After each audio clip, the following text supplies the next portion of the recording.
I'm here with Michael DeCorte here at System Fitness. He's a certified yoga teacher and creator of Strong Body, Still Mind. So Michael, you say, in practicing yoga, I found my passion, and in teaching, my purpose. So can you share the long journey that brought you to this place? I can. I actually started out fat. I was a big person growing up, and right up until my early 20s, I was very overweight. I was very messed up with drugs and alcohol. I ended up getting sober, started believing that things could get better because I had gotten sober. And then I got a little bit, I went for a run one day and just decided I was going to get a little bit fitter, see if I could lose weight. But I ran so far, I pushed myself so hard, I actually lost a little bit of weight. And then I was inspired, and then I believed, you know what, I could actually probably be fit, not just lose weight. And so I worked really hard on myself, and I ended up becoming very fit. I lost almost 100 pounds. And as I said, I sobered up.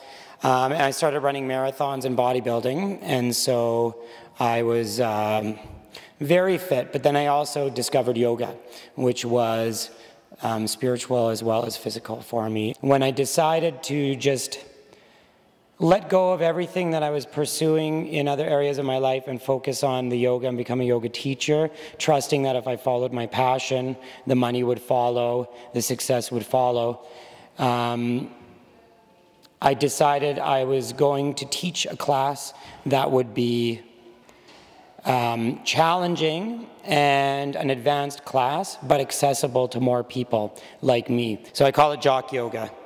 So that's the thing. What an accomplishment, what a journey you've had. Yeah, that's amazing, yeah.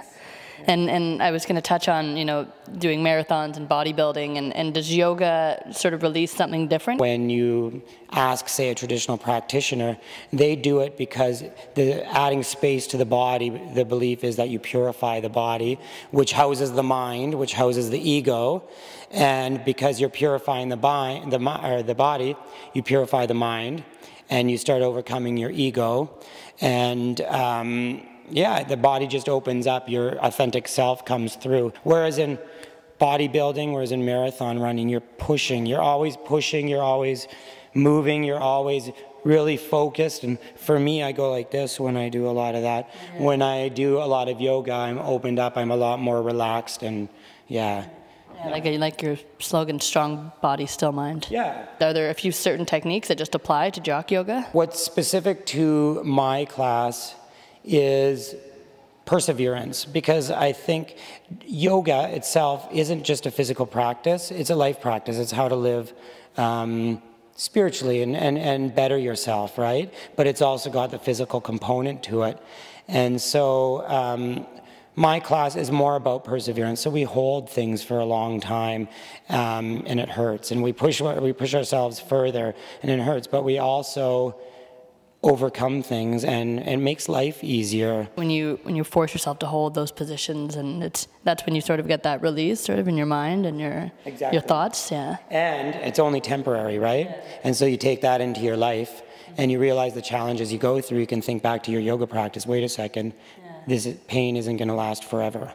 Right, and I can move forward afterwards. So Michael, your warm and positive energy is truly infectious. So on a day-to-day life, what's an example of something that someone could, you know, keep in mind? You can always think back to how much it took to push through it, but you made it through, and then you relaxed afterwards. You found that state of bliss, that yogic state of bliss after the class. You can take that into your life. What can our Urbanites expect next from you, and where are some of the places throughout the city that they can practice yoga with you? Well, if you go to jockyoga.com, you'll see a schedule of where I teach. You can expect me all over the city. You can expect all over North America by the end of this year. I just came back from the Lululemon Athletica Summit in Whistler, BC, and we were chosen out of 10,000 past, present, and alumni ambassadors. There were 120 of us. Now I'm going to be teaching in New York City, Miami, and Seattle, taking my philosophy and my practice there. And you'll also see me this summer on stage at the Rogers Center Sky Dome, teaching a rock and roll yoga class bringing some jock yoga to the Argonauts, and they may be participating before their game as well. So yeah, that's August 18th. Tickets go on sale at the end of May. Yeah. It shows you when you pursue your passion that other things come and that money follows and opportunity follows. It really does. And I expect to travel the world one day and teach my philosophy and just help other people be inspired to be better versions of themselves. And remember that you don't have to be stuck wherever it is you are. You can always move forward. Thank you so much for those words. Yeah, We'll end it on that note. Okay. This has been Chelsea Conway bringing you inspirational urbanites and lively calltainment.